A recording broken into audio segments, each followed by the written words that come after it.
அனைவருக்கும் வணக்கம். இது உங்கள் கிருஷ்ணா ஜோதிடம் யூடியூப் சேனல். நாம் இன்றைய ராசி பலன்களை பற்றி பார்ப்போம். இன்றைய ஆங்கில தேதி 4/12/2024, தமிழ் குரோதி வருடம் கார்த்திகை மாதம் 19ஆம் தேதி, புதன்கிழமை கீழ்நோக்கு நாள். இன்றைய திதி திருதியை திதி மதியம் 1:12 வரை, பின்பு சதுர்த்தி திதி. இன்றைய நட்சத்திரம் பூராட நட்சத்திரம் மாலை 5:15 வரை, பின்பு உத்திராடம் நட்சத்திரம். இன்றைய அமிர்த யோகமாகும். இன்றைய சுப ஹாரிகளை பற்றி பார்ப்போம். காலை 9:26 முதல் 10:26 வரை, மதியம் 1:56 முதல் 3:26 வரை, மாலை 4:26 முதல் 5:26 வரை, இரவு 7:26 முதல் 10:26 வரை, இரவு 11:26 முதல் 12:26 வரை. இன்றைய ராகு காலம் மதியம் 12 மணி முதல் 1:30 வரை, குளிகை காலம் காலை 10:30 முதல் 12 வரை, யமகண்டம் காலை 7:30 முதல் 9 வரை. இன்றைய கிரக நிலைகளை பற்றி பார்ப்போம். ரிஷபத்தில் குரு, கடகத்தில் செவ்வாய், கன்னியில் கேது, விருச்சிகத்தில் சூரியன் மற்றும் புதன், தனுசில் சந்திரன், மகரத்தில் சுக்கிரன், கும்பத்தில் சனி, மீனத்தில் ராகு. நாம் இன்றைய ராசி பலனை பற்றி இப்பொழுது பார்ப்போம். அன்பார்ந்த மேசராசி நேயர்களே, உங்கள் ராசி அதிபதி செவ்வாய் கடகராசியில் 4ஆம் இடத்தில் இருக்கிறார். சந்திரன் தனுசு ராசியில் 9ஆம் இடத்தில் இருக்கிறார். அனைத்து காரியங்களிலும் வெற்றி அடைவீர்கள். சந்தோஷமான நாள் இன்று. அன்பார்ந்த ரிஷபராசினியர்களே, உங்கள் ராசி அதிபதி சுக்கிரன் மகர ராசியில் 9ஆம் இடத்தில் இருக்கிறார். சந்திரன் தனுசு ராசியில் 8ஆம் இடத்தில் இருக்கிறார். இன்று சந்திராஷ்டமம். புதிய முயற்சிகள் தவிர்க்கவும். வாகனத்தில் கவனம் தேவை. கவனமாக செயல்படுங்கள் என்று.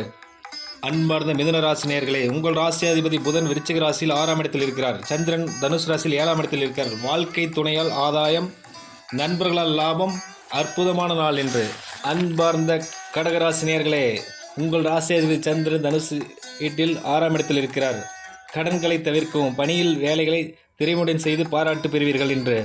அன்பார்ந்த சிம்மராசினியர்களே, உங்களது ராசி அதிபதி சூரியன் விருச்சிக வீட்டில் 4ஆம் இடத்தில் இருக்கிறார். சந்திரன் தனுசு வீட்டில் 5ஆம் இடத்தில் இருக்கிறார். பதவி உயர்வு கிடைக்கும். குழந்தைகளினால் பெருமை அடைவீர்கள். அன்பார்ந்த கன்னிராசினியர்களே, உங்கள் ராசி அதிபதி புதன் விருச்சிக ராசியில் 3ஆம் இடத்தில் இருக்கிறார். சந்திரன் தனுசு ராசியில் 4ஆம் இடத்தில் இருக்கிறார். தாய் வழி மூலம் ஆதாயம் கிடைக்கும். வாகன யோகம் உண்டு. அன்பார்ந்த துலாம் ராசினியர்களே, உங்கள் ராசி அதிபதி சுக்கிரன் மகர ராசியில் 4ஆம் இடத்தில் இருக்கிறார். சந்திரன் தனுசு ராசியில் 3ஆம் இடத்தில் இருக்கிறார். தைரியமாக செயல்பட்டு அனைத்து காரியங்களிலும் வெற்றி அடைவீர்கள் என்று. அன்பார்ந்த விருச்சிக ராசினியர்களே, உங்கள் ராசி அதிபதி செவ்வாய் கடகராசியில் 9ஆம் இடத்தில் இருக்கிறார். சந்திரன் தனுசு ராசியில் 2ஆம் இடத்தில் இருக்கிறார். குடும்பத்தில் சந்தோஷம் நிலவும். உங்கள் பேச்சின் மதிப்பு உயரும் நாள் என்று. அன்பார்ந்த தனுசு ராசினியர்களே, உங்கள் ராசி அதிபதி குரு ரிஷப வீட்டில் 6ஆம் இடத்தில் இருக்கிறார். சந்திரன் தனுசு வீட்டில் 1ஆம் இடத்தில் இருக்கிறார். அனைவருக்கும் உதவி செய்ய வேண்டும் என்ற எண்ணம் மேலோங்கி நிற்கும். அனைத்து காரியங்களிலும் வெற்றியடைவீர்கள் என்று. அன்பார்ந்த மகர ராசினியர்களே, உங்கள் ராசி அதிபதி சனி கும்பராசியில் 2ஆம் இடத்தில் இருக்கிறார். சந்திரன் தனுசு ராசியில் 12ஆம் இடத்தில் இருக்கிறார். தேவை இல்லா விரை செலவுகளை தவிர்க்கவும். குடும்பத்தின் மீது அக்கறை கொள்ள வேண்டிய நாள் என்று. அன்பார்ந்த கும்பம் ராசினியர்களே, சனி கும்பத்திலே இருக்கிறார். சந்திரன் தனுசு ராசியில் 11ஆம் இடத்தில் இருக்கிறார். தொழிலால் லாபம் அடைவீர்கள். எண்ணங்கள் நிறைவேறும். ஒரு அற்புதமான நாள் என்று. அன்பார்ந்த மீனராசினியர்களே, உங்கள் ராசி அதிபதி குரு ரிஷப ராசியில் 3ஆம் இடத்தில் இருக்கிறார்.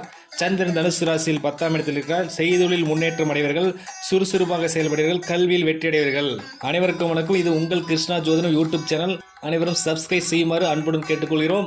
உங்களுக்கு இந்த சேனல் பிடித்திருந்தால் லைக் செய்யவும் மற்றும் ஷேர் செய்யவும். மேலும் ஜோதிடம் பற்றி அப்பாயின்மெண்ட்களுக்கு டிஸ்கிரிப்ஷன் உள்ள ஃபோன் நம்பரை தொடர்பு கொள்வார் அன்புடன் கேட்டுக்கொள்கிறோம். நன்றி, வணக்கம்.